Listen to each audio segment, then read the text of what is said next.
Monsieur le Premier ministre, bonjour. Bonjour. Merci d'être là. Vous avez commencé à travailler avec le président Macron. Est-ce que vous vous sentez personnellement, politiquement, proche de lui? La relation entre nos deux pays est très forte et elle dure depuis longtemps. Et c'est là-dessus que je veux bâtir. J'avais déjà eu l'opportunité d'échanger plusieurs fois avec le président lorsque j'étais à la tête de l'opposition. Et cela a de nouveau été le cas depuis que je suis Premier ministre. Tout s'est bien passé. Le président Zelensky a dit « J'ai besoin de pouvoir frapper à l'intérieur du territoire russe avec vos missiles britanniques ». Quelle est votre décision? Nous soutenons fortement l'Ukraine et nous le faisons depuis très longtemps maintenant. C'est ce que j'ai fait valoir au président Zelensky à Downing Street vendredi dernier. Et ce n'était pas parce qu'il y avait un changement de gouvernement que cela allait changer. Nous avons partagé du savoir-faire, nous avons dispensé des formations. La semaine dernière, j'ai pu annoncer une aide de 3 milliards de livres par an, aussi longtemps que nécessaire. Donc notre soutien est très fort pour tout ce qui concerne l'action défensive. Nous y travaillons avec nos alliés de l'OTAN. Certaines bases sont très à l'intérieur de la Russie. Si les Ukrainiens veulent frapper là pour prévenir une attaque, est-ce qu'ils le peuvent? Quoi qu'il arrive, rien ne changera dans la position du Royaume-Uni. Nous avons fourni des armes et avons prouvé qu'elles pouvaient être utilisées dans le cadre du droit international. Bien entendu, nous travaillons avec nos alliés. Nous travaillons de manière très claire avec l'OTAN. Il y a 2 semaines, j'étais au sommet de l'OTAN et l'Ukraine y a joué un rôle central. Ce que je voudrais dire, c'est que l'OTAN est plus grand, avec plus de pays qu'avant. L'OTAN est plus fort et notre détermination à soutenir l'Ukraine est plus forte qu'elle ne l'a jamais été. Je ne vais pas m'attarder sur quelques points spécifiques, mais la position britannique n'a pas changé malgré le changement de gouvernement.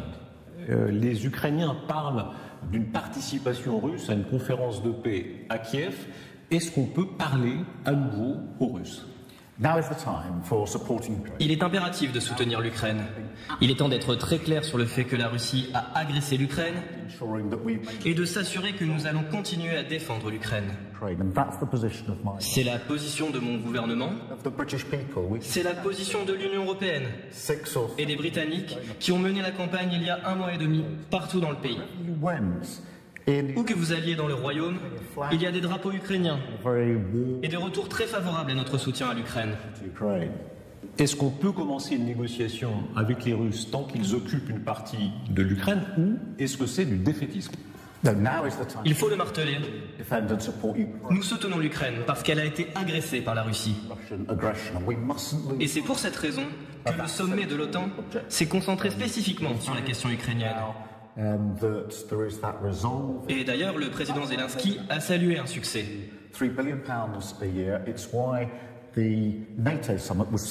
Parce que bien sûr, cela ouvre une voie irréversible à l'entrée de l'Ukraine dans l'OTAN.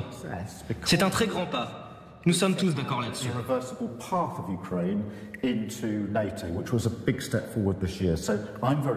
Donc, je suis absolument clair. Notre devoir est de soutenir l'Ukraine face à l'agression russe. Vous avez une relation spéciale, historique avec les États-Unis. Est-ce que vous êtes inquiet de la venue au pouvoir de M. Trump? Bien sûr que nous avons une relation particulière. Une longue relation qui s'est aussi construite dans des circonstances difficiles pendant de très longues années. C'est ce que j'ai pu souligner avec le président quand je l'ai vu il y a 15 jours. Et il partage totalement ce sentiment. Donc quoi qu'il arrive lors de ces élections, c'est l'affaire et uniquement l'affaire du peuple américain. Et mon gouvernement travaillera avec le président, quel qu'il soit. Est-ce que M. Trump peut arrêter une partie de son soutien à l'OTAN si les Européens ne payent pas beaucoup plus et beaucoup plus vite? Je ne vais pas faire de pronostics sur le résultat des élections américaines. Mais je voudrais rappeler que c'est un gouvernement travailliste qui a été parmi les fiers fondateurs de l'OTAN et qui a signé le traité originel à Bruxelles. Aujourd'hui, l'OTAN compte autant pour nous qu'au moment de sa fondation. Et j'ai été très satisfait de pouvoir rappeler notre soutien indéfectible à l'OTAN. Je pense clairement que tous les pays, y compris les pays européens, doivent augmenter leur contribution à l'OTAN. Nous devons absolument nous assurer que tout est fait pour se renforcer et surtout pour renforcer notre aide à l'Ukraine. Nous devons être les plus grands soutiens à l'Ukraine pour de longues années et sans jamais trembler. Un jour, est-ce que les Britanniques seront prêts à revoter sur le Brexit? Nous ne reviendrons pas dans l'Union européenne. Nous avons déjà voté en 2016. J'ai voté pour que nous restions. Mais nous, en tant que pays, avons voté pour la quitter. Et donc, nous sommes partis. Mais je pense, enfin j'espère, que nous pouvons avoir une relation bien meilleure avec nos partenaires européens. En quelque sorte, une réinitialisation de cette relation. J'ai pu en discuter lors du sommet de la communauté politique européenne que nous avons accueilli à Oxford la semaine dernière. Il était important de dire que nous voulions partir sur de nouvelles bases, avec une coopération plus forte sur les questions du commerce, de l'éducation, de la défense et de la sécurité. Cela nécessitera bien évidemment de nombreux échanges, mais l'approche britannique va changer avec ce gouvernement. Nous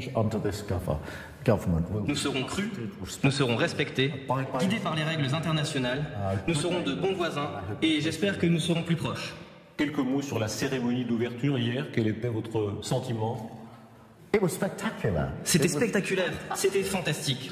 Cette façon d'utiliser le fleuve, d'utiliser Paris, cette ville si belle. Et la fin de la cérémonie était juste incroyable. Donc je pense que c'était une cérémonie d'ouverture incroyable. Bien joué la France. Bravo pour votre façon d'affronter la pluie. Vous étiez le seul, hein, sans poncho, sans cape de anti-pluie. Oui. It's Britishness. It's British. La pluie, ça nous connaît. Et cela n'a pas du tout altéré l'état d'esprit. C'était une cérémonie d'ouverture incroyable.